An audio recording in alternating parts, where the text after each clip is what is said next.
Muy buenas noches. Son las 7 de la noche. Estamos en conexión con la Sociedad Colombiana de Cirugía Ortopédica y Traumatología. Hoy contamos con la honrosa presencia de la doctora Melissa Álvarez.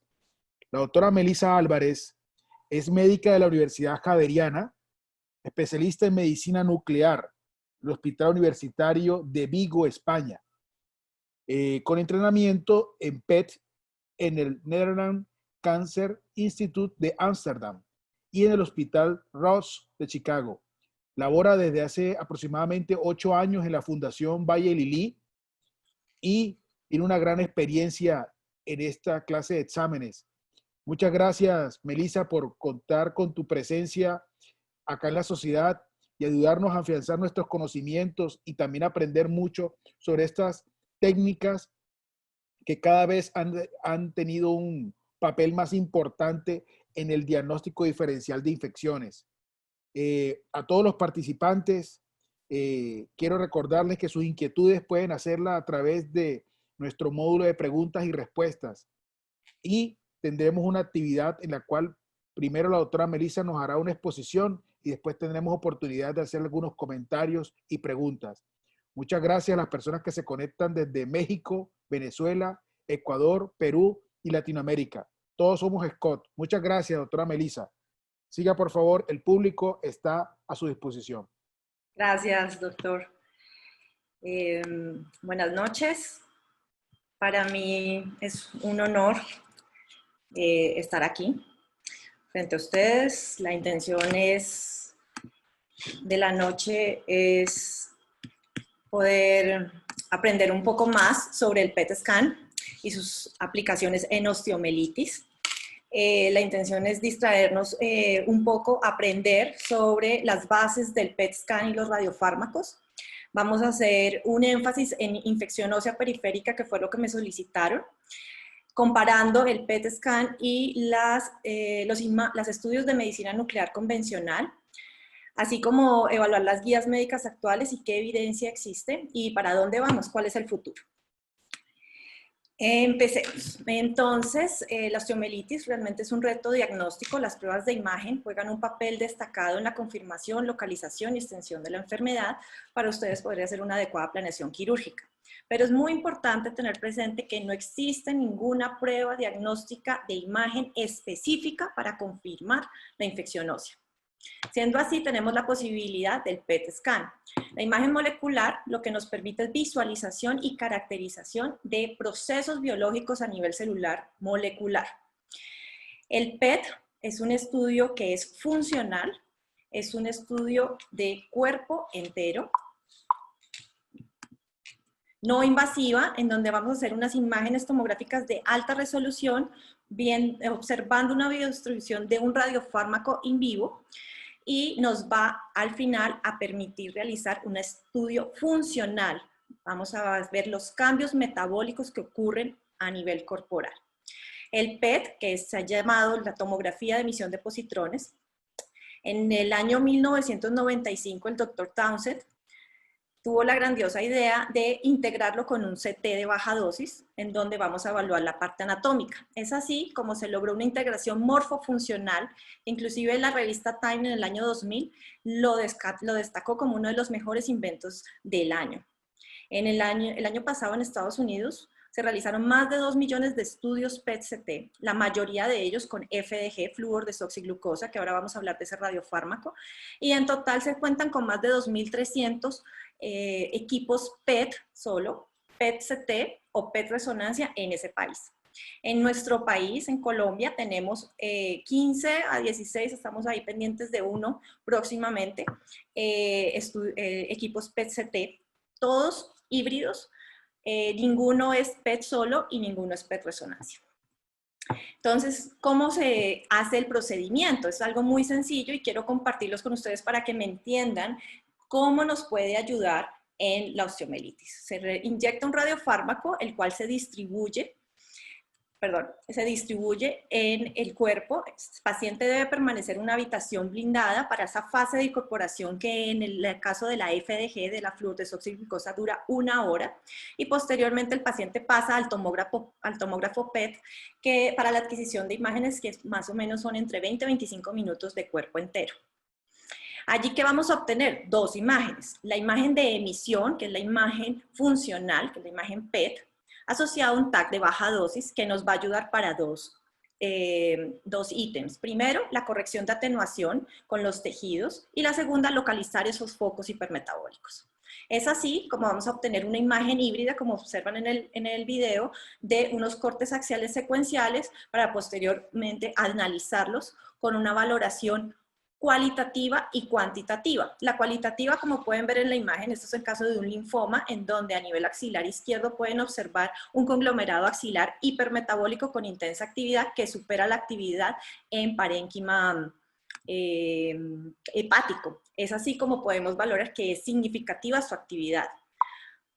Asimismo, hacemos valoración cuantitativa, lo hacemos por un valor que se llama el SUV, que es el Standard Uptake Value. Ese SUV solo es un índice en donde vemos cuánto está captando la lesión de interés dividida la dosis administrada del radiofármaco y el peso del paciente. Para nosotros es muy importante tener en cuenta este valor porque nos ayuda a diferenciar, como pueden ver aquí, la lesión hipermetabólica versus el fondo. En nuestra clínica, en la Fundación Valle del Lili, contamos con un equipo PET-CT Siemens con un TAC de 128 cortes. Hacemos la revisión con el radiólogo, dado que contamos con el CT. Consideramos que es muy importante también tener en cuenta su valoración del TAC. Asimismo, somos un centro de referencia. Los primeros 3 años de funcionamiento teníamos casi 2.000 pacientes, donde, como pueden ver, la mayoría eran oncológicos y la patología infectoinflamatoria solo correspondía al 2%. Sin embargo, hasta el día de hoy contamos de más de 7.500 estudios y la proporción de las indicaciones infectoinflamatorias ha incrementado significativamente, casi un 14%. Adicional a eso, inicialmente contábamos solo con 2 radiofármacos FDG y habíamos realizado unos estudios con fluoruro sódico. En la actualidad tenemos PSMA, que sirve para recidivas de cáncer de próstata, y estamos pendientes del inicio en este próximo mes de colina y dopa, radiofármacos que nos van a ayudar en la parte oncológica y también en la valoración de otras patologías como hiperparatiroidismo. ¿Y qué ha pasado? Es que la parte infectoinflamatoria, las indicaciones infectoinflamatorias han incrementado significativamente en los últimos años, dado la bibliografía y los múltiples estudios, metaanálisis, prospectivos, retrospectivos que han surgido. Por eso es que tenemos un último consenso de expertos, cual se publicó en febrero del 2020. Como pueden ver, aquí tenemos la lista de todas las enfermedades infecciosas y no infecciosas, que solamente son inflamatorias con su grado de evidencia. Todas ellas con fluorodesoxiglucosa, con FDG. Tenemos otros radiofármacos que nos sirven para inflamación, para infección, sí. En esos casos tenemos el fluoruro sódico. El fluoruro sódico lo que nos va a medir es la actividad osteoblástica, muy similar a la captación de una gammagrafía ósea con tecnesio 99 disfosfonatos. Va a ser muy similar, por lo tanto la especificidad va a ser muy bajita. Tenemos el PET con leucocitos marcados con flúor FDG. El inconveniente es que el flúor tiene una vida media de solo 110 minutos. Al hacer eso es muy difícil poder hacer imágenes complementarias tardías y los leucocitos no vamos a poder diferenciar entre infección e inflamación. Y el galio 68, que al final los últimos estudios han mostrado que no es muy útil para inflamación. Teniendo en cuenta, nos vamos a enfocar solo en flúor 18 FDG. Entonces, como les comentaba, y no quiero ser un poco ladrillo en esta parte, pero es importante que ustedes me entiendan la fisiología para entender la fisiopatología y por qué el PET sí es útil. La FDG cuenta con 2 moléculas, el flúor 18, que es el radioisótopo, que es el radioactivo, y la glucosa, que es la fluorodesoxiglucosa. Las células normales, todas las células normales del cuerpo pueden incorporar la FDG. La FDG va a entrar a las células por los GLUT, que son los transportadores de membrana que está presente en todas las células del cuerpo. Al estar intracelular, la exoquinasa la va a fosforilar. esa FDG, 6-fosfato, perdón, es la que normalmente entraría al ciclo de Krebs, pero como no es glucosa, es flúor, lo que hace es simplemente devolverse con una glucosa 6-fosfatasa que revierte esa reacción enzimática y hace que nuevamente se libere al torrente sanguíneo. Esto asegura la disponibilidad del radiotrazador en todos los órganos. ¿Qué ocurre cuando uno tiene una infección, inflamación? Pues va a haber una hiperemia. Al haber una hiperemia va a haber un aumento del transporte de la FDG a la lesión o al foco infeccioso, asociado a una liberación de mediadores de inflamación. Esto, ¿cómo se traduce? En un hipermetabolismo en las células inflamatorias reclutadas, potenciado por el aumento de las citoquinas y factores de crecimiento. Es así como las células inflamatorias, macrófagos, neutrófilos, linfocitos, van a presentar un upregulation de los GLUT, principalmente el GLUT1 y GLUT3, que son los transportadores de membrana que todos tenemos en las células, asociado al upregulation por mayor cantidad de enzimas glicolíticas. Es decir, en la imagen la pueden ver como una mayor entrada de FDG, con una mayor cantidad de exoquinasa, por lo tanto se va a fosforilar más la FDG y se va a quedar un mayor acúmulo porque hay una menor proporción de la glucosa 6-fosfatasa, por lo tanto no se libera y se queda acumulada en la célula inflamatoria. Es decir, hay un atrapamiento metabólico de la FDG. ¿Eso cómo se ve en la imagen? Lo que nosotros vemos es una correlación lineal entre el foco hipermetabólico captante de FDG y la densidad de las células inflamatorias en inflamación tanto aguda como crónica. Es así como vamos a obtener esta imagen, que es la imagen de cuerpo entero, de alta resolución espacial del PET-FDG. Es una imagen de cuerpo entero en donde podríamos observar varios focos hipermetabólicos de origen infeccioso. Adicional a eso tenemos una ventaja, la FDG es una partícula muy pequeña, así puede alcanzar áreas hipoperfundidas, cosa que no ocurre, por ejemplo, en la gamografía de leucocitos marcados que más adelante vamos a ver. La imagen híbrida permite la adecuada localización del foco infeccioso y nos va a permitir saber si está intraóseo o en los tejidos blandos alrededor. Como pueden ver en esta imagen, el hueso, la captación es muy baja. Se dice que el sub es de entre 0,5 y 0,8. Por lo tanto, hace un adecuado contraste con el foco hipermetabólico que tenemos que observar. Como pueden ver aquí en esta imagen MIP, que se llama, es de máxima proyección, lo que vemos solamente una captación, un foco captante, un foco hipermetabólico. Sin embargo, si nos vamos a las imágenes tomográficas de fusión y la última, que es la híbrida, podemos ver que ese foco exactamente está intraóseo, intramedular y que simplemente tiene una fístula a piel. Importante tener presente que cuando uno tiene una fractura no complicada o una cirugía ortopédica, se dice que se puede normalizar la captación ósea a esa mínima actividad que les mencionaba de que es fisiológico en los huesos hasta entre 3 y 4 meses. Sin embargo, ese es el mayor inconveniente que tenemos con el PET. Porque no todos los pacientes son iguales. Influye edad, influye comorbilidades, influye el tipo de trauma o cirugía que se haya tenido el paciente. Por lo tanto, esa normalización de la captación, nosotros lo prolongamos hasta 6 meses, dándole chance de 2 meses más en que se recupere y podamos hacer el estudio adecuado. En infección ósea, el PET, ya hablando un poco más detallado, ¿qué tenemos? Tenemos que el PET con FDG es el estudio ideal en aquellas infecciones de esqueleto axial. Ha reemplazado el galio y supera la gamografía con leucocitos marcados y la resonancia. El material quirúrgico es una de las dudas grandes, ¿no? Que si esto afecta, que si no afecta, que qué podemos hacer si hay artefactos. Cuando tenemos un artefacto, lo que podemos hacer con el PET es mirar la imagen sin corrección de atenuación. Recuerden, inicialmente les comentaba que nosotros hacemos la imagen de emisión, que es la funcional, que es la imagen PET, y el TAC, que nos sirve para corregir la atenuación según la densidad de los tejidos.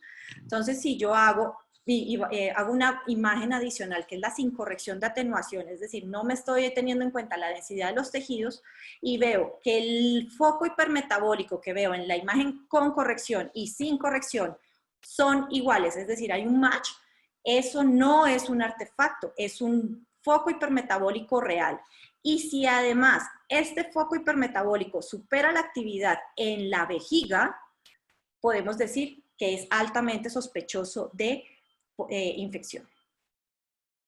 Ahora, nos vamos a meter ya en infección ósea periférica. Recordemos un poco fisiología. Cuando nos hablamos de infección aguda, estamos hablando que hay una respuesta principalmente neutrofílica. En el tiempo, eso se va reemplazando por linfocitos y por monocitos macrófagos. Una osteomielitis crónica principalmente está en los macrófagos activos y hay unas zonas hipoperfundidas, unas zonas de necrosis, unas zonas de secuestro óseo. El PET, ¿qué nos ayuda? El PET, como les comentaba, cuando uno tiene una fractura o unos cambios posquirúrgicos, la actividad, el hipermetabolismo ocurre desde el principio, sí, y progresivamente va disminuyendo en el tiempo si es una curación normal, si es tejido que se va sanando sin ninguna infección. Si es un tejido que no ha sanado por una infección, ese va a ser un foco hipermetabólico persistente. Una osteomielitis crónica reagudizada va a ser un foco hipermetabólico persistente. Pero ojo, siempre y cuando hemos pasado más de 6 meses de fractura o de última intervención quirúrgica. Y ahí es donde decimos que el tiempo es muy importante. Los tiempos de espera son básicos para poder hacer una buena localización y poder saber la extensión del compromiso óseo-cortical y medular. Cuando hablamos de sensibilidad, especificidad, tenemos un metaanálisis en donde se hizo pues, se valoraron más de 1.200 estudios diagnósticos para osteomielitis crónica y se hizo comparación con cultivo o seguimiento clínico a 6 meses. Se evidenció que la sensibilidad del PET, que es del 96%, tiene una diferencia estadísticamente significativa con las demás pruebas, gammagrafía ósea, gammagrafía con leucocitos, gammagrafías combinadas o resonancia. Sin embargo, la especificidad no tiene diferencia estadísticamente significativa de una especificidad del 91%. Al comparar con las otras pruebas, los leucocitos marcados realmente no son útiles en el esqueleto axial, tienen una baja sensibilidad y sobre todo especificidad. La gammagrafía ósea 3 fases combinada con los leucocitos tiene menor exactitud diagnóstica que el PET y la resonancia tiene una sensibilidad muy similar a la gammagrafía con leucocitos. Ahora, ¿cómo lo valoramos y cómo podemos decir que eso sí es o no es infección? Porque pues para eso necesitamos tener unos criterios, que es lo que nosotros llamamos la valoración cuantitativa y cualitativa. Pues hay varias propuestas, pero ese es uno de los inconvenientes. La literatura realmente del PET-CT del PET solo empezó más o menos en el año 2000, 2003, y luego PET-CT empezó más o menos en el año 2008, donde empezaron todos estos equipos y ya a los estudios retrospectivos principalmente. Por lo tanto, no hay una estandarización en la valoración. Hay varias propuestas, uno de esos es de un grupo alemán en donde lo que proponen es un punto de corte del SUB, que es lo que le comentaba, que es el índice de captación de 4.7, y unas escalas visuales en donde lo que dicen es que si tú tienes una escala visual de 3 o de 4 con intensa actividad metabólica que sea similar a la actividad en cerebro y vejiga, que como les mostré en la imagen de cuerpo entero son los órganos que más captan FDG, es sugestiva de infección, siempre y cuando cumplamos con el criterio del tiempo, recuerden, 6 meses. En este caso, como les muestro acá, la actividad es muy baja a pesar del material de osteosíntesis que tenemos, es una actividad muy baja que si comparamos con la actividad en vejiga o en cerebro va a ser mínima, por lo tanto, este se consideraría un PET negativo que posiblemente es más inflamación que infección. Y yo siempre lo digo y me parece que esta es de las diapositivas más importantes de la charla. No todo lo que brilla es oro. Se deben conocer las limitaciones del flujo de la FDG. Primero, necesitamos una buena preparación del paciente. No todos los pacientes cumplen con esto. Necesitamos un reposo mínimo de 24 a 48 horas previo al estudio, sin hacer actividad física, sin terapia física en pacientes hospitalizados, sin que el paciente esté haciendo el aseo de la casa, porque hemos tenido inclusive pacientes que solo con una trapeada, con una levantada de mercado, pueden tener focos hipermetabólicos a nivel muscular. El hipermetabolismo a nivel muscular, les muestro un ejemplo, produce que yo no pueda valorar el hueso, solo veo músculo, por lo tanto no puedo hacer una adecuada interpretación. Adicional a eso nos influye mucho el día del estudio, que el paciente sí tenga un correcto ayuno, una glucometría menor a 150 y abundante hidratación. ¿Y esto por qué está relacionado?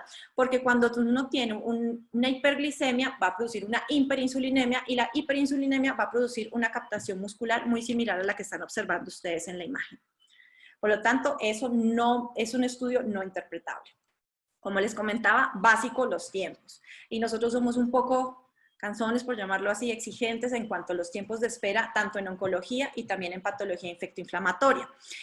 Los tiempos de espera para una cirugía de tejidos blandos son entre 4 y 6 semanas, preferiblemente 6 semanas, porque como les comento, todos los pacientes tienen un proceso de mejora, de sanación diferente. Cada paciente va a mejorar de su proceso inflamatorio postquirúrgico diferente.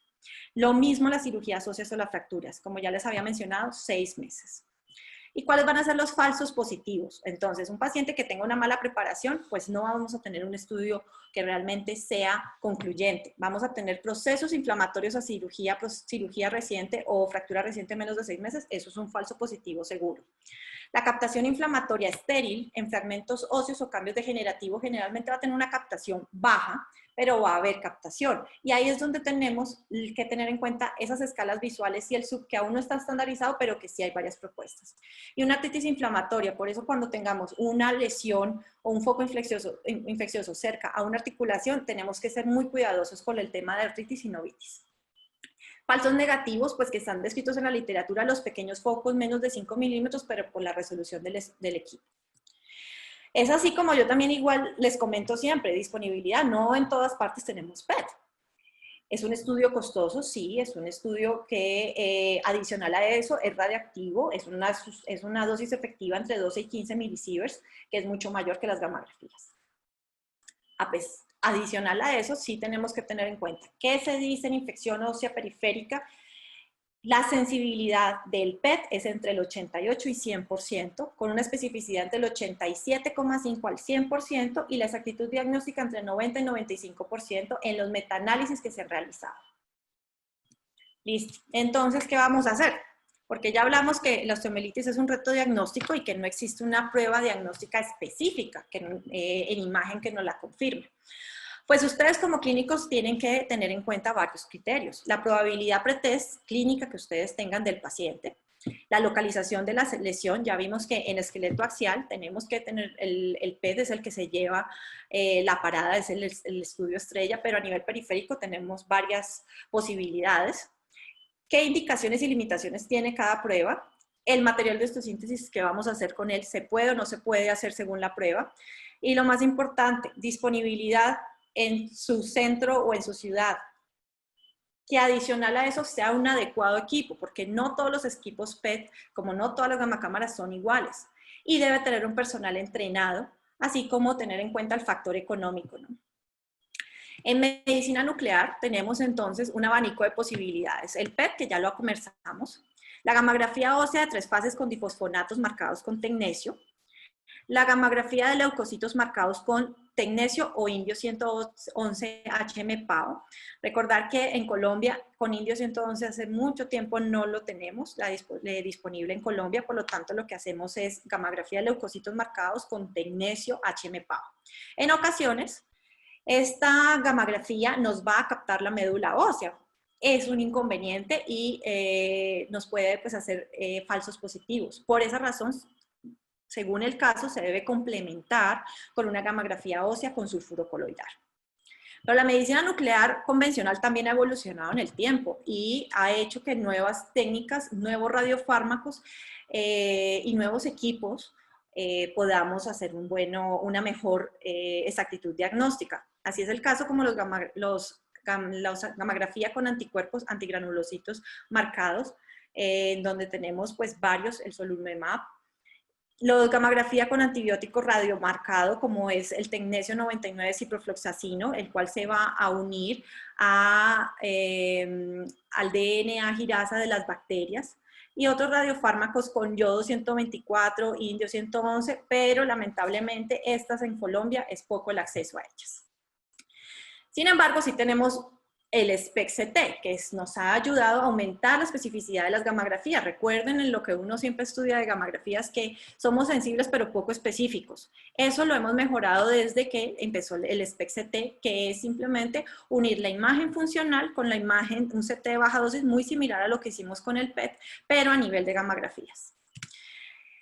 Adicional a esto, no hay pacientes que necesitamos unir estas 3 gammagrafías. Una de 3 fases con difosfonatos, una de leucocitos marcados y una médula ósea para poder hacer un adecuado diagnóstico. Pero ¿qué ocurre? Pues obviamente hacer 3 gamografías eleva los costos, genera autorización de varios exámenes que las entidades de salud pueden molestar un poco, y la disposición del paciente, porque son varios estudios en múltiples tiempos que para todos los pacientes, sobre todo los mayores, es un poco engorroso. Voy a hablarles un poquito de SPECT-CT. Sé que no es el objetivo de la charla, pero me parece muy importante porque yo sé que muchos no conocen esta tecnología, muchos centros la tienen y es fácil de realizar complementario a la gammagrafía. Esto es una imagen, una técnica híbrida. Si recuerdan acá la imagen de las gamacámaras, estos son los detectores de medicina nuclear que va a detectar los rayos gamma. Adicional a eso tenemos un anillo de un TAC de baja dosis. Esto se fusiona, la imagen, y podemos ver exactamente la localización de la lesión que estamos evaluando, ya sea oncológico, ya sea infectoinflamatorio, y se puede realizar en múltiples gammagrafías. Esto obviamente nos ha ayudado a que no necesitemos solicitar nuevos estudios, ni hacer nuevos costos, ¿no? Pero sí va a incrementar la dosis efectiva del paciente del estudio gammagráfico. Entonces, les voy a hablar un poquito para que nos recordemos y podamos valorar cuál es el nivel de evidencia de estos estudios, de este abanico diagnóstico que tenemos en medicina nuclear y cuál vamos a realizar. La gammagrafía ósea de 3 fases con difosfonatos marcado con tecnesio, lo que vamos a ver es metabolismo óseo, osteoblastos, osteoclastos. Vamos a ver la actividad de esos osteoblastos como respuesta activa del hueso a la infección. Es un estudio que realmente está disponible para todos, siempre y cuando haya un servicio de medicina nuclear en las ciudades donde estén. Es de bajo costo comparado con los otros. Tiene una buena sensibilidad entre 89 y 100%, y desde las 24 horas de empezar un proceso infeccioso óseo, ya empiezan los cambios, empieza a captar. Les traje un ejemplo, un paciente que tuvo una fractura fémur distal izquierdo, donde vamos a ver una imagen inicial de la perfusión, donde pueden ver, es un estudio dinámico en donde va aumentando progresivamente la vascularización hasta finalizar el estudio. En la última imagen, un foco hipermetabólico donde solo nos está reflejando que hay una hiperemia, que hablábamos desde el inicio. Luego, hacemos imágenes tisulares, esa es la segunda fase, en donde miramos la difusión tisular del radiofármaco, cómo se distribuye ese radiofármaco en los tejidos blandos. Y 3 horas después hacemos una imagen tardía ósea, en donde sí vamos a ver cómo se fijó, cómo está ese proceso de los cristales de hidroxiapatita, cómo se ha fijado y cómo estos osteoblastos se están captando. Pero bueno, ¿y eso qué? ¿Capta en dónde? ¿En el hueso? Sí, posiblemente en el hueso. Pero eso es infección, eso es la fractura que con sus cambios, con su actividad ósea reparativa, son unos cambios inflamatorios por quirúrgicos. Ese es el problema de la gamma ósea. Esto puede durar hasta 2 años. El SPECT-CT nos ha ayudado solo a localizar, no a nada más. Y esta es la imagen que les comentaba, en donde fusionamos un TAC de baja dosis con esa lesión hipercaptante en la gammagrafía ósea, y vamos a ver dónde está localizada, en este caso intraóseo. Por eso les comentaba que esta gammagrafía tiene el problema de la baja especificidad, entre un 10 y 25%, y sobre todo cuando hay un trauma o una cirugía. Y muchas veces necesitamos hacer una gammagrafía complementaria de leucocitos marcados para poder aumentar esa especificidad. En osteomielitis crónica, adicional a eso, tenemos otro problema, que solo va a captar en la fase tardía, por lo tanto va a ser una gammagrafía no conclusiva. Ahora, la gammagrafía de leucocitos marcados.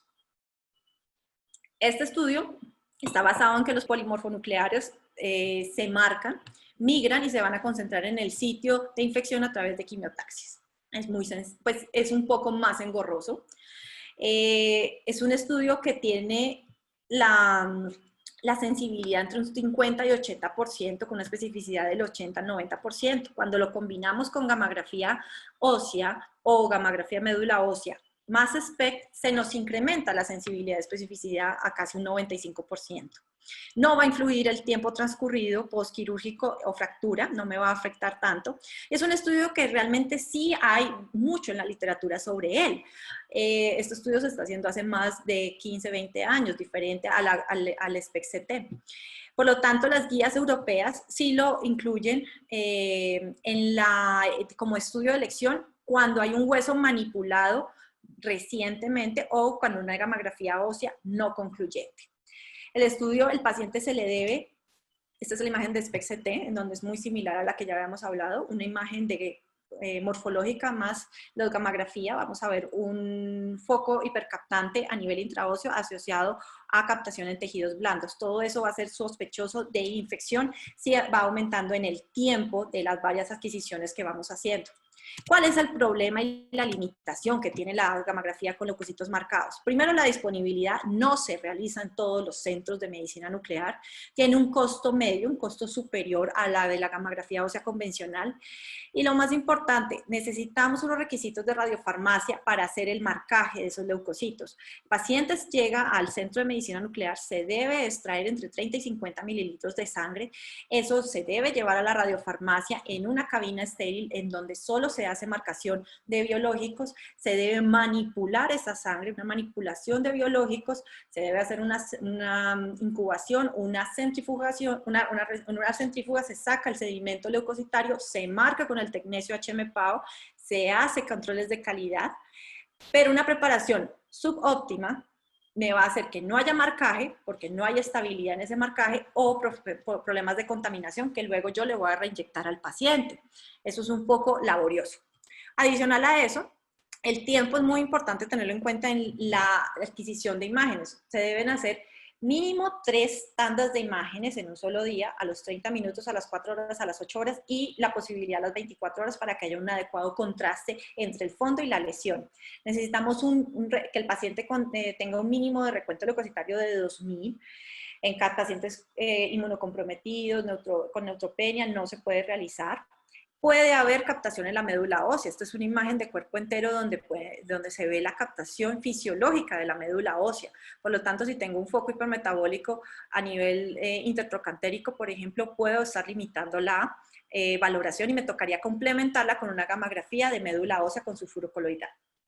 En el eje axial, por lo tanto, tampoco se puede hacer. Como pueden ver, es que es una captación muy alta que tenemos de fondo normal en la gamografía de leucocitos marcados. Por esa razón, vamos a tener un cold spot, vamos a tener baja precisión diagnóstica, baja especificidad en infecciones de esqueleto axial y no se debe usar. Además, en esas zonas van a estar hipoperfundidas y no va a captar. Entonces, ¿qué hacemos? Tenemos este abanico de posibilidades hoy en Colombia. ¿Qué podemos hacer? Allí es donde empezamos la literatura y en enero del 2019 se planteó esta última guía, es la última que ha salido sobre infección ósea periférica, es europea, en donde se unieron médicos nucleares, ortopedistas, radiólogos, infectólogos y publicaron el documento en las revistas, europea de medicina nuclear y en la europea de radiología. Ahí estaba incluido el European Bone and Joint Infection Society. ¿Qué plantean? Un flujograma en donde si uno tiene ya la sospecha de infección por el examen clínico, laboratorios y la clínica que presenta el paciente, antecedentes y un rayos X y en caso que una área anatómica compleja, un TAC, debemos hacer 2 cosas. Primero, una biopsia ósea con hemocultivos asociado a imágenes diagnósticas avanzadas. Listo, una imagen diagnóstica avanzada. ¿Y eso qué es?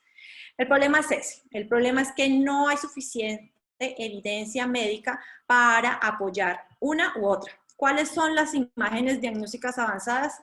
Radiológicas y de medicina nuclear. Y en radiológicas me enfoco en la resonancia.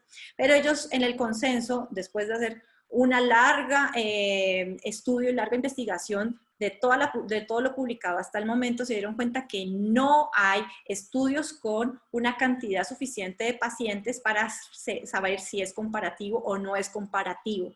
No hay evidencia a nivel 1 que compare los estudios radiológicos versus medicina nuclear. Por esa razón, dice, en la imagen diagnóstica avanzada, haga reso o haga medicina nuclear. Si la reso le sale inconclusa, haga medicina nuclear.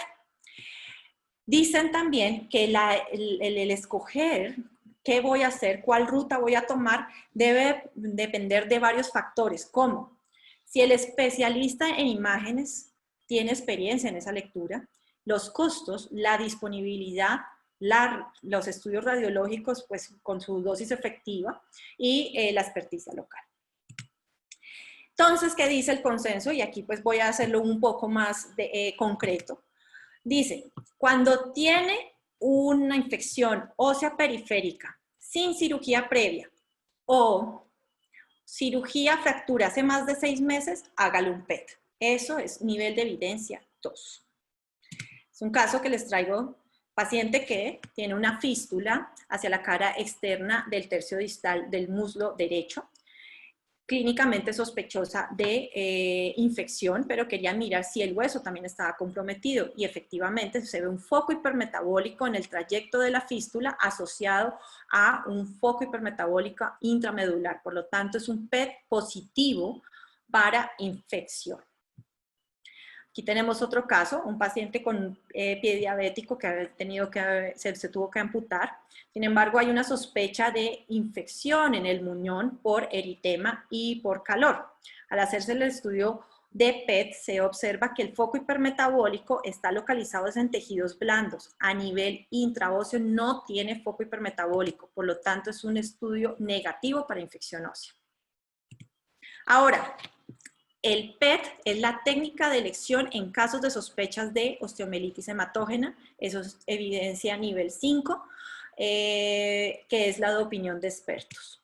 ¿Y eso por qué? Es porque es un estudio de cuerpo entero. En los pacientes que se tenga una sospecha que sí puede tener una osteomielitis hematógena, un fiebre de origen desconocido, se debe hacer un PET scan.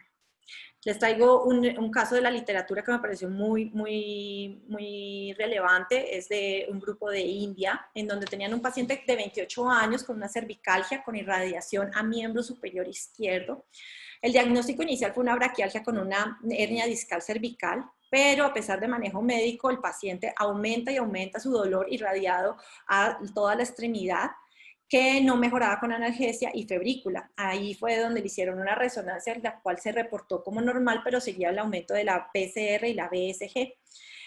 El PET resultó un foco hipermetabólico heterogéneo intramedular con un submáximo de 10. Recuerden que yo les había comentado antes que la escala visual lo que habla es que uno debe tener un foco hipermetabólico mayor que la vejiga, en este caso es similar.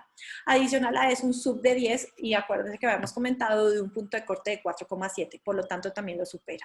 Sospechoso de proceso infeccioso. Al hacer cirugía, un debridamiento, lo que vieron es que si tenía un proceso infeccioso y cultivó un estafilococo aureus. Ahora, y llegamos al punto de que se nos complica un poco más la cosa. ¿Qué hacer cuando tengamos una sospecha de infección ósea periférica con una fractura reciente o que tenga material quirúrgico?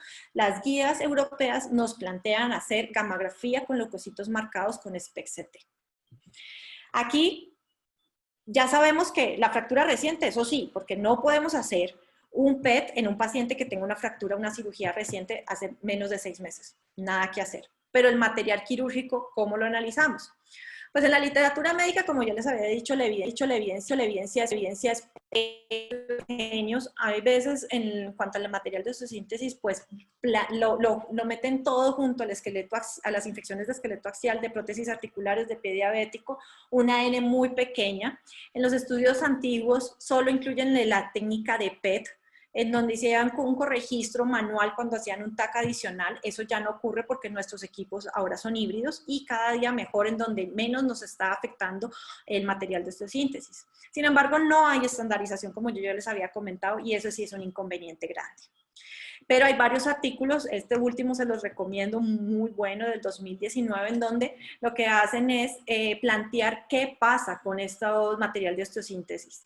En los casos que ellos reúnen, la sensibilidad más o menos se mantiene con lo que ya habíamos hablado previamente. Sin embargo, la especificidad sí baja, y ese es el inconveniente, que cuando tenemos material quirúrgico puede bajar la especificidad, pero lo insisten que puede excluir infección por el alto valor predictivo negativo del PET scan, lo que evitaría terapias y cirugías innecesarias. Pero como les comento, no hay criterios estandarizados, solamente propuestos, por lo tanto nos toca quedarnos como en stand-by a ver qué pasa, porque todos los días salen y salen más guías y más artículos sobre el tema.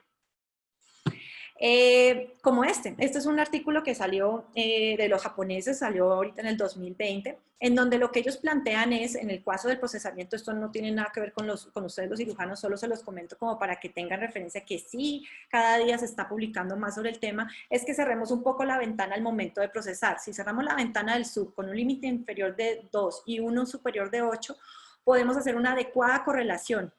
Ellos lo que vieron es que tuvieron 16 pacientes, todos los que el PET lo consideraron positivo a nivel intraquirúrgico efectivamente tenían infección y todos los negativos no tenían infección. Aquí tenemos el ejemplo de uno de esos casos en donde tiene material de osteosíntesis el paciente y una leve actividad a nivel de la zona de fractura. Esa leve actividad era tan bajita que se consideró inflamación, no infección. Cuando hicieron la patología, efectivamente, tenía fibrosis de tejido osteoide, no era infección, o sea, fue un verdadero negativo. Entonces, ¿en qué quedamos? Pues mucho de esto de decir la probabilidad pretest, también ellos lo consideran en el consenso, que es un nivel de evidencia 5, es decir, no hay algo que lo apoye totalmente, pero ellos lo que sí plantean es este flujograma. Si tienen una baja probabilidad pretest, hágale una gamografía ósea de 3 fases con tecnesio 99. Recuerden que esto es altamente sensible con baja especificidad, pero si no capta, es poco probable que esa paciente tenga un proceso infeccioso óseo periférico. Pero si es positivo, tenemos que tener en cuenta 3 factores. Cirugía reciente, fractura reciente o material de osteosíntesis. El consenso plantea que si esos 3 criterios los cumple, debe hacerse una gamografía de 3 fases con SPECT-CT o la alternativa, gamografía con los anticuerpos, antigranulocitos, que en este momento es difícil conseguir en el país. Pero si el paciente no cumple con ninguno de esos, con cirugía reciente, fractura reciente, o sea, que sea más de 6 meses, o material metálico, se debería hacer un PET-FDG. Yo me atrevo a decir, porque pues lo que hemos leído y lo que hemos evidenciado es que efectivamente capta, pero si empezamos con estas valoraciones de escala visuales y sub, podríamos hacer una buena estrategia, sobre todo en esos casos donde no hay leucocitos marcados. Ahora, alta probabilidad de infección. Vamos a mirar nuevamente los 3 factores. Cirugía reciente, fractura reciente, no se puede hacer PET. Material metálico, podríamos hacer gamografía de leucocitos marcados con SPECT. O la alternativa con PET, que ya sabemos que se nos baja un poco la especificidad. En pacientes que tengan una gamografía de leucocitos marcados no conclusiva, hagámosle gamografía con médula ósea y cuando hay sospecha de diseminación, siempre PET. Yo no soy radióloga, pero pues hay que hablar un poquito también de las otras técnicas radiológicas. Se dice que para infección ósea periférica la especificidad es un poco menor de la resonancia, pero tiene un excelente... es excelente para valorar sobre todo los cambios morfológicos, la extensión. La especificidad a veces se puede afectar porque no tenga los signos claros de osteomelitis, pero tiene un alto valor predictivo negativo, por lo tanto la reso me excluye infección, con el inconveniente de los artefactos por material quirúrgico. Y ahí llegamos al futuro. ¿Cuál es el futuro? Pues el PET-resonancia. El PET-resonancia es un equipo que, así como el PET-CT, en vez de tener el CT, lo que hacemos es una integración con la resonancia. Muchas publicaciones se están haciendo en el momento, muchos estudios prospectivos, y es el futuro. Y en cuanto a infecto inflamatorio, pues como pueden ver aquí, esto es uno de los ejemplos en un estudio que salió publicado en el European Journal Hybrid Imaging del 2019, sí hay una correlación entre el PET-CT y el PET-resonancia, y a pesar de tener material quirúrgico también nos puede ayudar. Todavía no hay datos claros, pero para allá vamos, y yo creo que ahí es donde tenemos que empezar a mirar las posibilidades, aunque no, obviamente no tendríamos tanta radiación como el PET-CT, el inconveniente va a ser el costo, porque realmente es muchísimo mayor. Entonces, para concluir, los estudios de imagen molecular PET-CT están a la mano de ustedes. Lo que sí necesitamos, y yo siempre insisto, y por eso me gusta dar tanto charlas a especialistas que no son nucleares, es que necesitamos un equipo multidisciplinario. Acá es unirnos, en donde podemos discutir, nosotros aprender de ustedes, ustedes aprender de nosotros y poder llegar a un mejor diagnóstico para el paciente. El PET es una técnica que es híbrida, no invasiva y basada en cambios morfológicos in vivo. Es un estudio de cuerpo entero en un solo estudio. Tiene alta sensibilidad y especificidad para infección ósea periférica con un alto valor predictivo negativo. Es un procedimiento supremamente sencillo en comparación con estudios como la gamografía con leucocitos marcados. Siempre y tener en cuenta los tiempos de espera, y en eso sí somos muy estrictos. Y las tres cositas que quiero que se lleven es: el PET es de elección en casos de sospecha de infección ósea periférica sin cirugía previa o con una cirugía o fractura hace más de 6 meses. Sospecha de osteomielitis hematógena. Y es prometedor en los casos con material metálico quirúrgico, y yo creo que esto vamos a ir avanzando muchísimo más, y va a llegar el punto en donde vamos a tener esa disputa grande con los leucocitos marcados. Eso sí, conociendo las limitaciones del estudio, radiación, disponibilidad y costos. Y bueno, ya saben que esta es una estrategia más, una ficha más de ese rompecabezas que ustedes como clínicos cirujanos deben unir. Y bueno, gracias por la atención. Doctora Melissa, muchísimas gracias. Está claro el mensaje. Sí, sí, tenemos mucho por aprender. Tenemos mucho por aprender de estas técnicas. La manera por la cual los especialistas de pronto no recurrimos a estas imágenes básicamente es por esto, porque desconocemos sus reales indicaciones, los artículos y los journals que hay en relación de nuestra especialidad con respecto a los comentarios que hagan acerca del PET-scan y las otras técnicas que usted relacionó. Realmente son comentarios muy cortos y entonces uno queda como, no le queda uno muy claro si la tiene que enviar, si no la puede enviar, cuáles son las ventajas o limitantes, pero cuando estamos enfrentados a un paciente que ha tenido infección, le ha quedado una deformidad, queremos hacerle una nueva cirugía para alinearlo, y viene la pregunta inmediatamente: ¿el paciente sí será que tiene remanentes de infección? ¿No tendrá remanentes de infección? Y entonces nosotros queremos hacer una técnica que no sea tan complicada para el paciente como un fijador externo, pero tenemos los colegas que dicen, pero es que tuvo una infección antes, entonces ¿qué haces? Que si el paciente es todo asintomático, 2, 3, 4 años, sin fístula, sin ningún tipo de problema, y uno quisiera estar como seguro antes de tomar la decisión quirúrgica. Bueno, hay algunas, aquí hay, hasta el momento hay 7 preguntas. El doctor Agustín Armengol Pecho Vega pregunta si el PET-scan es aplicable en artritis piógena. Pues doctor, ahí el inconveniente sería la posibilidad de uno diferenciar. No hay criterios para artritis piógena.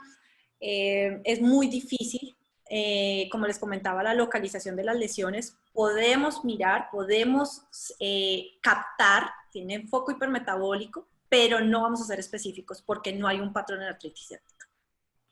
El doctor Aranis López Durán pregunta, en el paciente pediátrico con osteomielitis crónica, ¿cuál es mejor?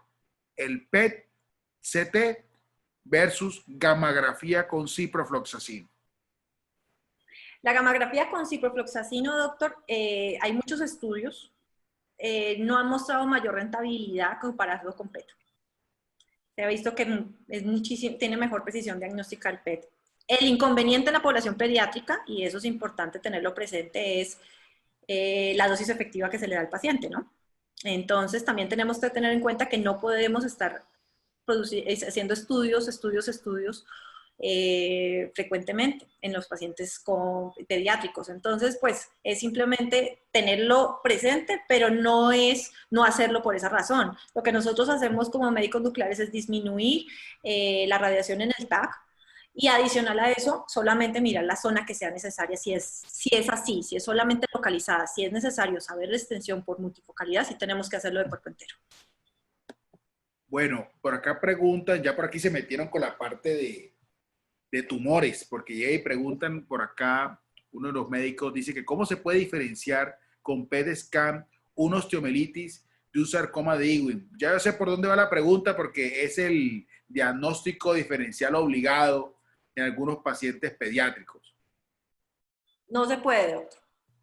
Ese es un inconveniente nuestro, y obviamente ahí influye mucho son los cambios morfológicos.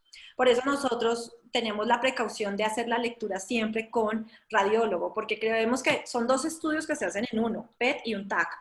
Y la valoración del radiólogo en cuanto a ese TAC tiene un impacto muy grande. Para nosotros el foco hipermetabólico entre un osteosarcoma y un osteomelitis es lo mismo, capta igual. La distribución no es muy diferente. Por lo tanto, para poder diferenciar, no hay escala visual, no hay un sub que no lo pueda diferenciar. Es clave ahí los cambios morfológicos para la sospecha.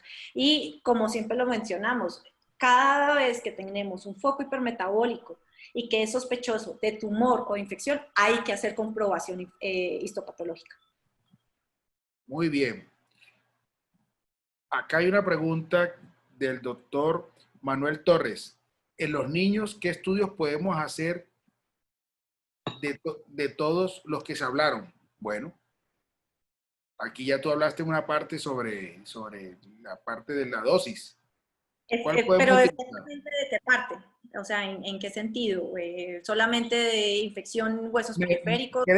Yo aterrizaría la pregunta en infección, porque no lo dice específicamente, pero creo que sería en la parte de infección.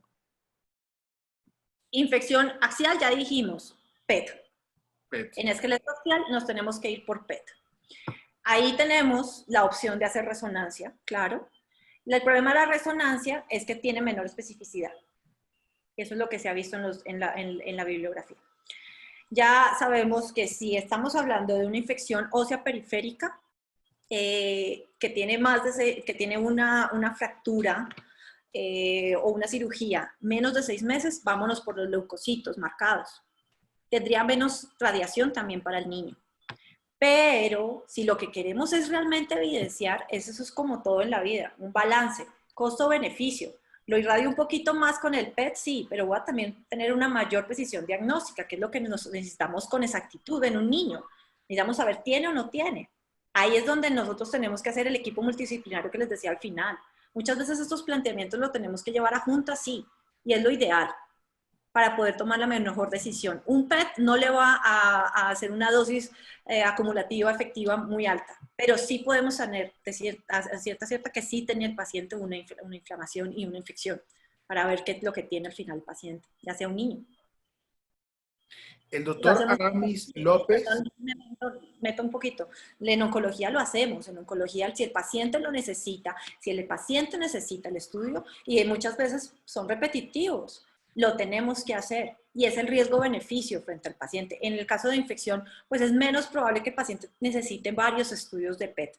Entonces, la parte de la radiación hay que tenerla presente, claro. Podemos hacer resonancia, claro, pero con una menor exactitud diagnóstica. Y ahí ese es el inconveniente. Y el futuro del PET resonancia. El PET resonancia es principalmente útil en los niños, en población pediátrica. Y los hospitales en Estados Unidos que tienen PET resonancia son los hospitales pediátricos. Muy bien. El doctor Aramis López Durán pregunta, en el paciente con LLA y osteomelitis, ¿qué estudios es mejor para el diagnóstico? Uy. Pues eso depende, es que depende de lo que queramos ver. Como les decía, siempre que tengamos una infección, hay veces uno queda un poco corto, ¿no? Con las gammagrafías, y el PET nos puede ayudar un poco más. Lo que pasa es que no hay estandarización en los criterios. Ahí el problema grande, que para nosotros necesitamos unos estudios grandes, prospectivos, multicéntricos para poder empezar. Y el problema es que los médicos, como ustedes me dicen, no los piden. Si no lo piden, no tenemos pacientes. Oh, claro. No hay población, y ese es el inconveniente más grande. Que han aumentado, como les decía, en el tiempo, ha aumentado muchísimo, pero no hay lo suficiente para poder hacer esos estudios prospectivos. Sí, eso es claro, doctora Melissa. Muchos de nuestros colegas todavía siguieron anclados en la idea de que estos tipos de estudios solamente son para oncología y ya, únicamente. Exacto. Muy bien. Pero afortunadamente otros especialistas que han aumentado, los internistas nos piden mucho, los intensivistas nos piden mucho la fiebre de origen desconocido, las vasculitis, las infecciones de prótesis vasculares, las endocarditis, tienen indicación nivel 1 de evidencia. Y ahí es progresivamente donde vamos aumentando. Y todo esto también empezó hace 5, 6, 10 años, en donde la endocarditis no se hacía PET. Y mire que ahora es un nivel 1. ¿Por qué? Porque los estudios comparativos dieron efectividad. El doctor Manuel Torres pregunta, en un paciente con una, aquí ya entraron con las preguntas de prótesis articulares.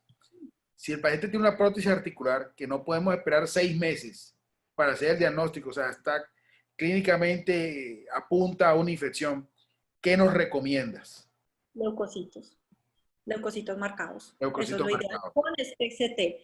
Ahí yo sí les meto ahí como la cucharada del SPECT-CT. El SPECT-CT es lo que ha cambiado la gamografía. La medicina nuclear convencional inicialmente se ha creído que eso va a desaparecer. Eso es mentira. El SPECT-CT nos ha cambiado a todos porque nos ha hecho empezar a mirar más los cambios morfológicos que ocurren en los pacientes. El SPECT-CT lo estamos aplicando no solo a las gamas óseas, a los leucocitos, al galio, al octoscan, etcétera, etcétera. Y realmente sí se ha visto su mayor especificidad. Ya no somos solo sensibles, somos específicos en la gamografía y es útil en estos casos los leucocitos marcados en una prótesis articular. Si lleva más de 6 meses, ahí entramos a una discusión. Cuando uno lee la literatura, ahí sí hay una estandarización y criterios de PET en prótesis articulares de cadera, por ejemplo. ¿El inconveniente cuál es? Que ahí va a haber inflamación porque la prótesis va a generar siempre un proceso inflamatorio estéril, puede ser estéril perfectamente. Entonces, nosotros vamos a tener una captación sutil y ahí es donde tenemos que tener en cuenta esos criterios que sí están estandarizados. Cuando uno compara esos criterios en pacientes que llevan más de 6 meses de prótesis versus gamografía con leucocitos marcados, realmente sí no se ha dicho que sea mayor. Hay estudios contradictorios, hay estudios que dicen que sí es mejor el PET, que es mejor los leucos. Yo creo que hay que esperar y veremos, porque esos criterios son nuevos, prácticamente llevan un año y medio, y pues todavía no se sabe a cierta cierta. Ahora, nos vamos para rodilla, para hombro, ahí sí hay menos estudios y realmente la aplicación es más baja. Un espectador anónimo pregunta, ¿la utilización del PET scan en artroplastia dolorosa para excluir infecciones? Es decir, el paciente típico, el paciente solo le duele, pero nosotros no sabemos si tiene infección o no. Y su ventaja o desventaja con otros métodos, o sea, ¿será que nos puede ayudar estos métodos diagnósticos? Todo depende también del tiempo, ¿no? Ahí sí ya se los dejo a ustedes. El tiempo es el que dirá todo. Porque el tiempo, si lleva más de 6 meses y él capta, tenemos que ir con los criterios. Si según los criterios es sospechoso de infección, hay que entrar a cirugía. Como les comentaba, todo foco hipermetabólico en oncología y en infecto inflamatorio, hay que hacer confirmación. El valor más alto que tenemos en una prótesis es que no capte. Si no capta es el alto valor predictivo negativo del PET. Entonces, ustedes quedan tranquilos. Excluye Claro. infección. Ese es el valor más alto que tenemos. Sí, de una vez si es negativo, ya uno prácticamente puede dar una certeza de que el paciente tiene un dolor por otro motivo, pero no por infección. Exactamente. El doctor Fernando Sánchez nos pregunta, en el esqueleto axial, ¿qué se considera mejor? PET. PET. PET se lleva por delante a todos. Ahí sí, en esqueleto axial se lo llevó por delante, inclusive de resonancia.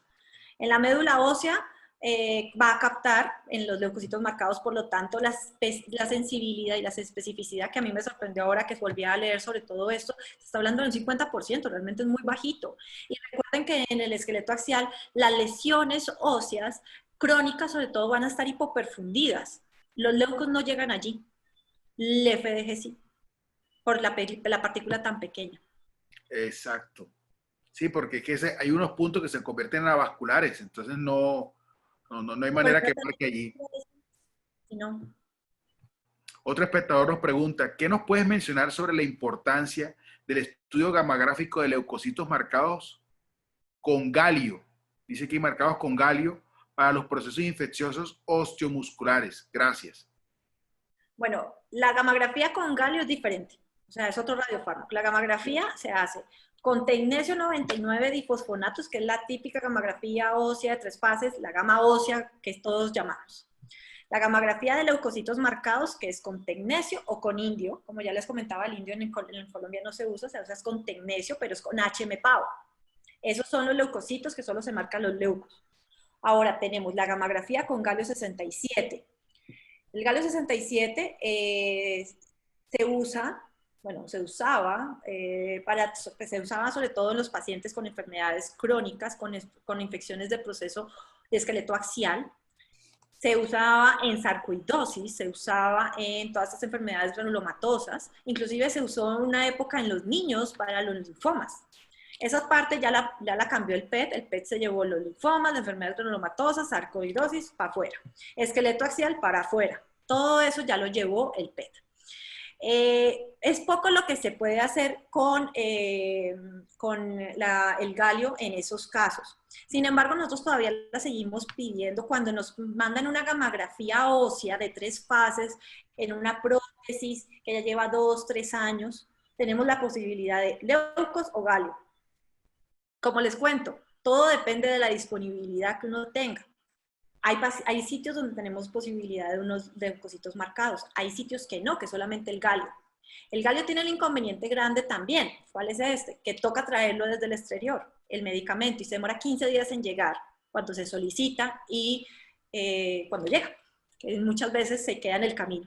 Entonces, estos son radiofármacos que, por lo mismo, yo creo que la disponibilidad ha hecho que se innove, haya innovación en este tema y que estemos buscando otras posibilidades como el PET con FDG, que es ahora, esto es lo que está de moda en este momento. Como les decía, es increíble que tengamos tanto PET en Colombia, tenemos más de 15 en el momento. Realmente es importante y relevante que todos empecemos a aplicarlo en las indicaciones que están ya con evidencia, para poder aumentar también nuestra causística y empezar a hacer estudios prospectivos. Si no lo hacemos, cuando no se empieza, no podemos hablar de eso, de nuestra propia experiencia, ¿no?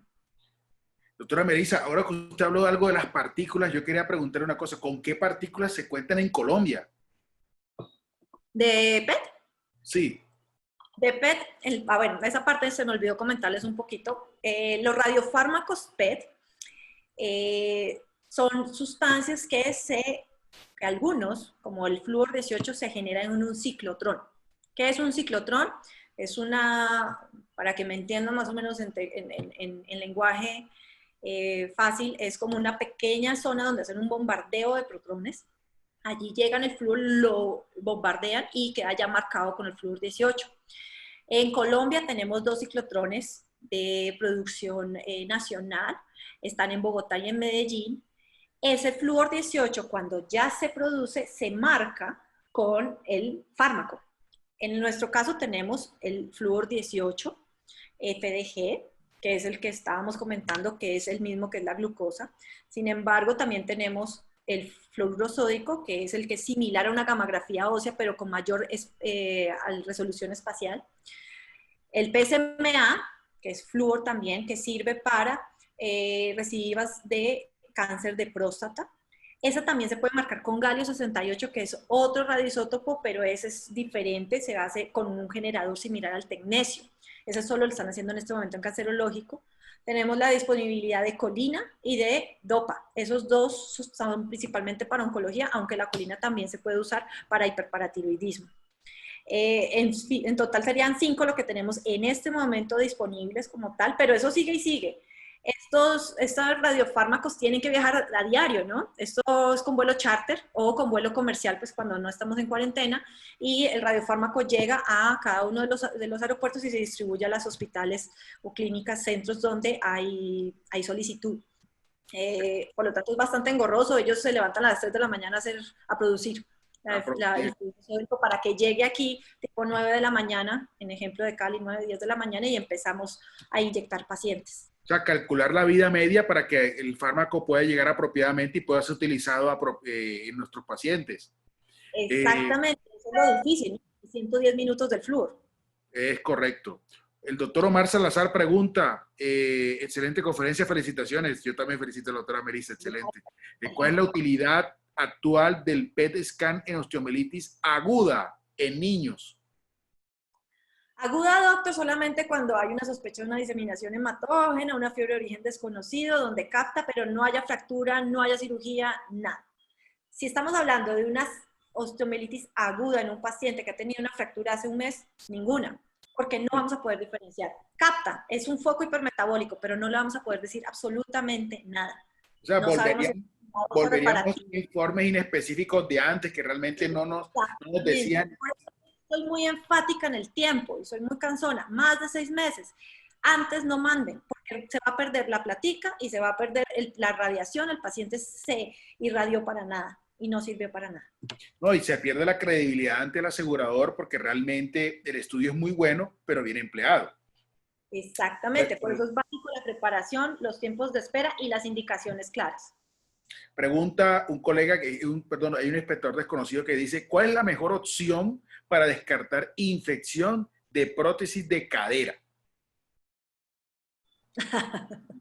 Esa es la gran discusión. Sí, la gran discusión, ¿ah? Esa es la gran discusión y realmente no... Uno lee los artículos de medicina nuclear y dice que PET. Uno se dice los artículos de infección y dice que leucos. No hay una certeza. No hay consenso todavía. No hay consenso, están los criterios, ahí sí, pues eso es lo único que tiene como beneficio versus esta infección ósea periférica, porque los criterios sí son más claros, pero también el problema es que tampoco son totalmente específicos, y es que ustedes necesitan especificidad, ustedes no necesitan algo que capte, ustedes necesitan, ¿qué es eso? Infección o inflamación. Como les decía al principio, no hay una prueba de imagen 100% fiable, no la existe, 100% específica no la existe. En infección, en las prótesis ese es el inconveniente. ¿Podemos hacer PET? Sí, y algunos artículos mencionan que es mejor que los leucos. Hay otros que siguen insistiendo en los leucos, como las guías europeas. Entonces, ahí es donde tenemos la contradicción, que toca esperar a ver para dónde va con estos criterios que les comento. Cuando los criterios empiezan a aplicarse, tengamos mayores pacientes, podemos tener un mejor diagnóstico y una mejor precisión, ¿no? Ok. El doctor Juan Pablo Carreño dice que por lo que entendí, en sospecha de infección periprotésica sería útil solo después de 6 meses del implante. Creo que ha quedado claro eso de lo del tiempo. 6 meses es el tiempo clave que quiero que a todos les quede muy claro, 6 meses. Aquí dice, Más de 6 meses, ojalá más. aquí dice el doctor Ocampo, pregunta, contraindicación del PET en niños con sospecha de infección ósea, situaciones clínicas, peso, etcétera. Contraindicación no existe. La FDG, no me quise meter mucho porque yo sé que el tiempo es limitado y pues no quiero meterme tan profundo con el PET. El PET se elimina, la FDG se elimina por vía urinaria, pero quiero que quede muy claro que no nos altera si el paciente tiene insuficiencia renal. Se puede realizar sin ningún inconveniente. Niños diabéticos, paciente diabético, pues tiene el inconveniente que puede tener hiperglicemias. En ese caso, nosotros pues podemos inyectar insulina y se inyecta la FDG 4 horas después. No hay ningún inconveniente con tal que tenga una glucometría menor de 150. Peso no hay ningún inconveniente, pues eso ya depende de cada equipo. Nuestro equipo aguanta 150 kilos. Entonces, pues se puede hacer sin ningún problema. No hay ningún parámetro que nos lo limite. Embarazo. Está claro que pues obviamente una niña preadolescente no se puede hacer PET por la radiación. Y siempre es un requisito. Nosotros como requisito, nosotros pues, nuestro centro pues somos muy organizados, tenemos un médico hospitalario, un médico general que solo está para revisar los pacientes de PET. A todos los pacientes le hacemos una historia clínica, ya sea presencial o vía online, en donde hacemos esto de los tiempos. ¿Hace cuánto le pusieron la prótesis? ¿Hace cuánto le hicieron, tuvo la fractura? ¿Qué es diabético? ¿Qué medicamentos está tomando? En el caso de los medicamentos se sugiere que se debe suspender los corticoides si el paciente lo está tomando por lo menos 5 a 7 días antes. Se pide la glicemia basal, se pide creatinina en los casos que vamos a poner contraste intravenoso, que en el caso de infecciones es poco probable que lo usemos, y la prueba de embarazo en mujeres en edad reproductiva, desde la menarquia. Excelente. Sí, eso sigue un protocolo. No importa que la entrevista tenga que ser un poco más larga, pero es mejor verificar porque es un estudio costoso y no se quiere perder ni el fármaco ni realmente la utilidad de la prueba diagnóstica. Doctor Manuel Torres pregunta, en artrosis incipiente de cadera rodilla sin cambios de radiología convencional, ¿qué estudio nos recomienda para el diagnóstico temprano? Es decir, para descartar artrosis, básicamente. Artrosis, gamografía ósea. Ok. Ahí sí es gamografía ósea, sencilla, pero ahí ni siquiera, en artrosis no hay necesidad de hacer ni siquiera, pues depende del panorama, depende de la clínica del paciente, y depende de la sospecha, porque es que ahí es donde nosotros siempre como personas que hacemos imagen o que hacemos cualquier prueba lo que necesitamos es, ¿ustedes qué quieren? Sí, Ustedes exacto. nos enfocan la pregunta, nosotros le podemos responder. A nosotros nos llegan solicitudes, gamografía ósea, y uno, venga, ¿y por qué? Entonces, nosotros también a las gamografías hacemos una pequeña historia clínica. ¿Por qué le mandaron? No, no sé, me dijeron que en la radiografía salió algo malo y que entonces necesitamos hacer la gamografía. ¿Y qué le duele? No, la rodilla. ¿Y por qué? No, hace 2 años. Ah, bueno, pues le hacemos una gamografía basado en lo que nosotros pensamos clínicamente, pero es que yo no soy clínica. Yo soy una médica que hago más que todo esa imagen. Entonces yo puedo asumir muchas cosas, pero puede que no estemos contestando la pregunta de ustedes. Y eso nos ocurre mucho. Lamentablemente, en todas las especialidades, la medicina nuclear se ha visto que es como el último eslabón después de todo lo que ya le dice al paciente a ver qué le encuentran. Ajá. Y eso no es así. Así. Eso no es así. Recuerden que son estudios, primero, que generan radiación. Segundo, pues que es un tiempo del paciente y genera costos. Entonces, no es hacerla por hacerla, a ver qué le encuentran. No. Todo depende de la clínica y lo que ustedes sospechan. Por eso es muy importante que, y como mensaje también se los dejo, que nos digan qué quieren ver. Sospecho aflojamiento séptico de la prótesis de la cadera derecha. Ah, listo. Entonces le hago una gamografía de 3 fases y me llega así, o le hago unos leucocitos, o le hago PET. ¿Hace cuánto fue la prótesis? ¿Qué tiene el paciente? ¿Le duele? ¿No le duele? Nosotros le hacemos interrogantes. Es más, a veces nosotros llegamos y nos vamos y vemos al paciente, le miramos la cadera, está roja, no está roja, pero no es lo mismo que ustedes que son los que tienen la sospecha clínica. Sí, viene el famoso cuadro de expectativa versus realidad, porque no sabe uno si realmente está indicando el estudio apropiado.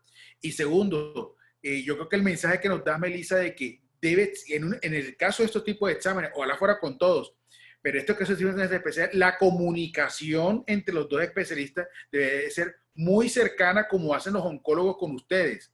En este caso, los médicos que manejamos infecciones deberíamos tener una comunicación con ustedes para que sepan qué es lo que yo estoy buscando. Si se trata de un paciente que tiene una extremidad, en este caso esqueleto apendicular, comprometida y que cursa con un implante o que tuvo un implante antes, sí resulta muy útil de que toda esa información la tengan, porque ustedes incluso nos podrían decir, creo que mejor el estudio que deberías solicitar, deberías cambiar la orden hacia esto.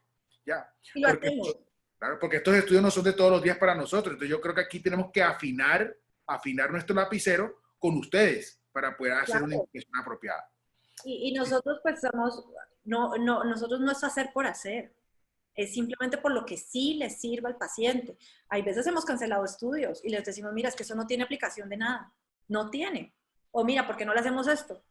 Es simplemente lo que le convenga al paciente, porque no es hacer por hacer, es cuando tenga la indicación y sabiendo sus limitaciones. Eso es lo más importante para ustedes. Doctora Melissa, hace una pregunta muy interesante. Uno de nuestros espectadores dice que la osteopenia puede alterar la captación y por ende la sensibilidad del PET scan. Va a haber una menor captación difusa. Como yo les mostraba en la imagen inicial del cuerpo entero, miren que el hueso como tal no se ve, tiene una muy baja captación y eso va a captar un poco menos. Los pacientes con osteoporosis también, pero no me va a influir, al contrario, va a ser más fondo. Va a haber más fondo porque es menor actividad. Como les decía, el subnormal es entre 0,5 y 0,8. Acá vamos a tener una captación, una osteopenia, osteoporosis del 0,2, 0,3. O sea, es más fondo aún y mayor realce de la lesión hipermetabólica del foco infeccioso. Pregunta del doctor Marcelino, ¿cuál es el estudio más específico en los pacientes con osteomelitis y material de osteosíntesis? Esa es la que todo el mundo, aquí este grupo es fuerte en esa pregunta. Listo, Melissa, cuéntanos. ¿Cuánto tiempo? Ah, viene la pregunta del tiempo, viene la pregunta del tiempo, ¿cierto? Eso depende, por eso llegamos a lo mismo. Si lleva menos de 6 meses, leucocitos. ¿Y si lleva más? Si lleva más, las guías europeas dicen que leucos con SPECT-CT. Pero, como les mostré, hay varios artículos en donde mencionan que la exactitud diagnóstica no ha variado tanto. Y eso es lo prometedor. Yo creo que para allá vamos. Porque es que lo que mejora es la especificidad de ese material quirúrgico. Depende también del material quirúrgico, ¿no?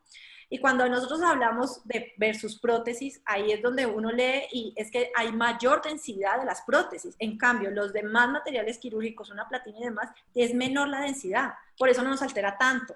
Es diferente a las prótesis articulares, donde hay mayor. La energía de fotón de la prótesis nos altera más que en la infección ósea periférica. Ah, claro, sí, tienes toda la razón. Eso también va, la carga es diferente, sí. El doctor Juan Ricardo Benavides, desde la ciudad de Pasto. Doctor, un gran saludo también desde acá de la gente de Cali, que lo apreciamos mucho. El doctor Benavides nos pregunta, ¿en cuáles ciudades del país se cuenta con el PEDSCAM? ¿Cuántos equipos existen actualmente en Colombia? Bueno, el número de equipos ya tú no lo dijiste, pero sí sería bueno saber en qué ciudades. Exactamente, les tengo el dato aquí. En Cali tenemos 2. En Cali contamos con 2. En Bogotá 6. En Medellín 3 o 4, es que esa es la duda que tenemos. Barranquilla 3 y Bucaramanga 1. De Pasto, doctor, tenemos muchos pacientes de Nariño, del eje cafetero, del Cauca. Nosotros somos centro de referencia y nos mandan muchos pacientes. Y como hacemos es lo que le comentaba, hacemos la valoración online del paciente con el médico hospitalario, cuadramos el paciente, le damos las indicaciones, preparación por correo electrónico y simplemente el paciente viene el día del estudio. El día del estudio pues tiene que venir con unas horas de anticipación, hacer todo el trámite administrativo, se realiza el estudio y se va. La única limitación, y eso sí, no se me olvidó comentarlos, cuando el paciente se va de la instalación radioactiva, le decimos que siga con abundante hidratación, vía oral, pues para eliminar la FDG lo más rápido y que ese día no tenga tanto contacto con niños por la misma radiación, ¿no? Para ir eliminándolo progresivamente, para acelerar esa eliminación por vía urinaria. Doctora Melissa, ahora que usted dice eso, o sea, el paciente puede viajar a su ciudad de origen sin problema. Lo hacen. Lo único que les pedimos, porque sí nos ha ocurrido, pues obviamente nosotros vivimos, somos de todo el suroccidente y tenemos pacientes que vienen de más allá de Buenaventura, donde pacientes se tienen que comer chalupa, barquito, luego bus y luego llegar hasta la Fundación Valle de Lili, en donde tienen que coger más de 4 medios de transporte, los pacientes cargando que la maleta, que la cosa, que la otra, entonces llegan hipermetabólicos, todos los músculos. Claro.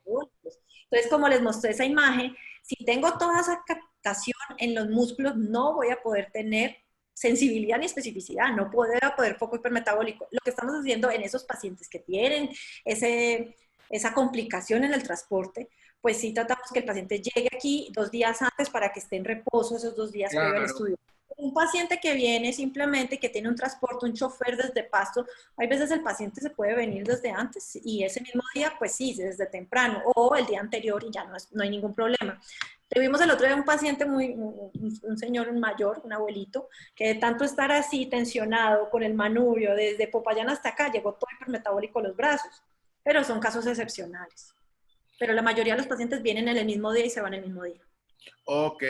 El doctor Manuel Torres pregunta, esta pregunta me parece que está bien dura, yo realmente esto no lo he visto. ¿Algún estudio metabólico por medicina nuclear nos puede ayudar a ver la integración del ligamento cruzado anterior para inicio de rehabilitación de mayor impacto en deportistas de alto rendimiento? No, doctor, no, nosotros no. Nosotros tenemos una limitación muy grande, acuérdense que nosotros anatómico poco. Inserción de ligamentos, pues se ve una captación, pero eso es cero específico. Sí, cero. Eso es demasiado. Sí, es que estamos hablando de un pequeño taquito óseo si es HTH, porque si es del semitendinoso o semimembranoso, es solo tendón. Entonces es muy difícil. El doctor Aramis López pregunta, en pacientes con tuberculosis ósea, uy, qué buena pregunta. Tenemos un caso. ¿Qué estudio está indicado para su diagnóstico de PET o gamografía en niños? Pues tuberculosis es uno de los, voy a llamarlo así, de las complicaciones para nosotros. Igual es una inflamación crónica, muy sensible al PET, sí. Además porque la ventaja que tendríamos es hacer no solamente valoración ósea, sino de otros órganos, ¿no? En tuberculosis. Entonces, ese es uno de los beneficios que tenemos con el PET scan. Pero es totalmente inespecífico. Y ahí el problema. Entonces, siempre necesitamos confirmación histopatológica. Claro, eso te iba a decir. Uno puede orientarse. A nosotros, en el caso que nos ocurrió, tenía esqueleto axial y apendicular comprometido. Nos sirvió fue como para orientarnos, pero finalmente lo que hicimos fue que aprovechamos el sitio que nos marcó para poder dirigir nuestra biopsia y, por supuesto, tomar cultivos. Pero sí fue de mucha utilidad. Era un caso de un paciente inmunosuprimido, estaba en tratamiento de cáncer, un niño, y pues pudimos orientarnos a qué es lo que le ocurría, porque justamente estábamos en la duda, ¿se trata de una metástasis o se trata de una infección? Y la clínica apuntaba era una infección. Entonces, por eso fue que nos orientamos a eso. Que nosotros una metástasis, a no ser que tenga, o sea, depende de los cambios morfológicos, pero la captación en la imagen PET, en la imagen solo funcional, se va a ver es un foco hipermetabólico, tanto en metástasis como en infección. Exacto. Entonces, la especificidad es mínima si no tenemos valoración del CT, y ahí es donde tenemos la importancia del CT. El CT nos ha cambiado la perspectiva. Nosotros somos de los pocos centros en Colombia que tenemos la virtud y la fortuna de tener al lado los radiólogos, y siempre ellos valoran el TAC. Y con ellos nos dicen, mira, yo le pienso que es esto, a mí me da esto, y entonces, como todo en la vida, 4 ojos ven más que 2. Y llegamos a lo mismo que estamos hablando. El equipo multidisciplinario, cuando nos unimos varios especialistas, podemos dar una mejor precisión diagnóstica. Exacto. Comunicación. Es un mensaje supremamente importante. Debemos quitarnos todos los escrúpulos, sacar el tiempo apropiado para esto, porque esto es decisivo para un paciente y tener la oportunidad de tener una comunicación. Yo recuerdo mucho la manera como nosotros solicitábamos algunas cosas en nuestro hospital en Bogotá, y cuando le pasábamos la interconsulta, eso era un párrafo muy contundente de toda la información del paciente, porque es que el colega que está recibiendo la información no conoce el caso, no conoce lo que le ha pasado al paciente, y es bueno estar informado. Y hoy por hoy, aunque contamos con más medios digitales, se da cuenta usted que la información que viene en la orden es nada, prácticamente. El doctor Manuel Torres pregunta si en fibromialgia y medicina nuclear hay algo para rescatar con estos estudios. Pues doctor, en fibromialgia nosotros, cuando a mí me llega un paciente con fibromialgia, yo siempre le hago un estudio de 3 fases, una gamografía ósea de 3 fases con difosfonatos, con tecnesio, pero nos enfocamos sobre todo en el cuerpo entero tisular. Es decir, el paciente me cuenta, me tengo fibromialgia, me duele todo, pero principalmente me duele los codos, un ejemplo. Pero me duele todo, es más a nivel de mialgias, etc. Lo que hacemos es la perfusión, la hacemos de la zona que más le duele, como la gamografía que les mostré, la dinámica, pero la tisular la hacemos de cuerpo entero. Obviamente no vamos a poder tener un comparativo porque simplemente vemos, oiga, capta más de lo que normalmente captan los cuerpos enteros. Pero no tenemos tampoco, es simplemente literal a ojo. No tenemos una valoración cuantitativa para poder saber. Y después, en la imagen tardía, generalmente esos pacientes son múltiples lesiones captantes articulares, simétricas, bilateral, uniones costovertebrales, codos, hombros, carpos, uniones metacarpofalángicas e interfalángicas, tarsos, uniones metatarsofalángicas, etcétera, etcétera, que es todo dentro del mismo proceso inflamatorio articular, ¿no? En las artritis inflamatorias, y que asociado con la mayor captación en la imagen tisular. Pero eso es algo muy inespecífico, es más sensible.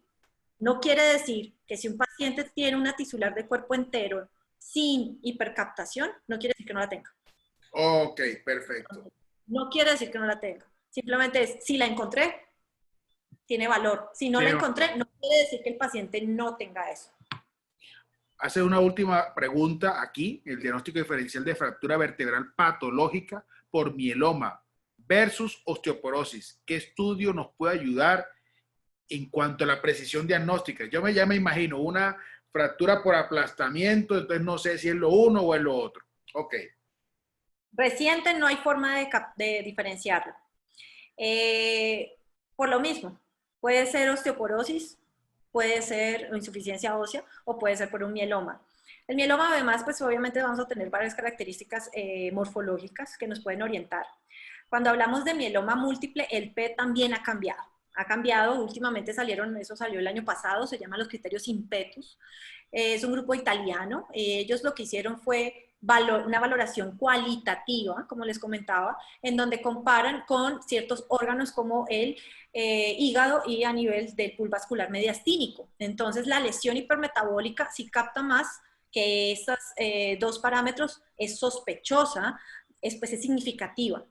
Y de ahí en adelante empezamos. Cantidad de lesiones focales, captación en médula ósea, si hay lesiones paramedulares y extramedulares, que ese es el valor agregado del PET en mieloma, las lesiones extramedulares. Para diferenciar exactamente, que eso sí sea por una o por otra, biopsia. Biopsia, correcto. Doctora Pero Melissa. el PET, perdóname, incluyo un segundito, el PET en mieloma es donde podemos ver extensión, porque es un estudio de cuerpo entero. Ese es el beneficio de hacerlo en mieloma. Y donde no puedes ver, donde no solo se ve una lesión, sino todo el esqueleto. Y entonces, si tenemos varias lesiones, la fractura vertebral, más una lesión en húmero, más una lesión a nivel de fémur, más otra lesión en esternón, hombre, parecen ser un mieloma. Más lesiones, ¿no? Pero eso sí hay que tenerlo presente y ese es el plus de la oncología. ¿Qué ha visto la oncología en nosotros? Que los cambios metabólicos preceden a los anatómicos. Entonces, focos hipermetabólicos en oncología, ganglios, lesiones óseas, pulmonares, puede tener captación, más no todavía verse algo morfológico, todavía no hay el tumor. Y luego, 2, 3 meses después, ¡fua! Claro, la anticipación. Ese es justamente el gran punch de este tipo de estudios. Doctora Melissa, muchísimas gracias. Voy a tomar las palabras del doctor Bernardo Cobo, nuestro vicepresidente, que dijo lo siguiente: fue un gran acierto invitar a la doctora Melissa Álvarez porque nos despejaste muchas dudas, muchas preguntas. Yo creo que el estudio, si no lo estábamos pidiendo, era básicamente por un desconocimiento de poder orientarnos apropiadamente hacia dónde utilizarlo, pero ya vemos con esto que tiene una gran utilidad, nos puede servir mucho, hay que respetarlo del tiempo, hay que tener una buena comunicación, estamos aprendiendo todos, entonces con un mayor razón, y no perder de la mano que estamos en unos estudios de manejo multidisciplinario, radiólogo, médico nuclear, médico tratante. Muchísimas gracias, doctora Melissa. No, muchas gracias a ustedes por la invitación y sin pena, sin problema, si tienen dudas, preguntas, se pueden comunicar conmigo, con el doctor Fausto les pasa mi correo electrónico, mi WhatsApp y cualquier duda, pues para eso estamos, para todos apoyarnos. Esto, nadie nació aprendido y todos estamos en la práctica y en el aprendizaje de estas nuevas técnicas que cada día van saliendo y saliendo nuevas indicaciones. Muchísimas gracias. Una feliz noche para todos y ojalá que hayan podido disfrutar de este webinar.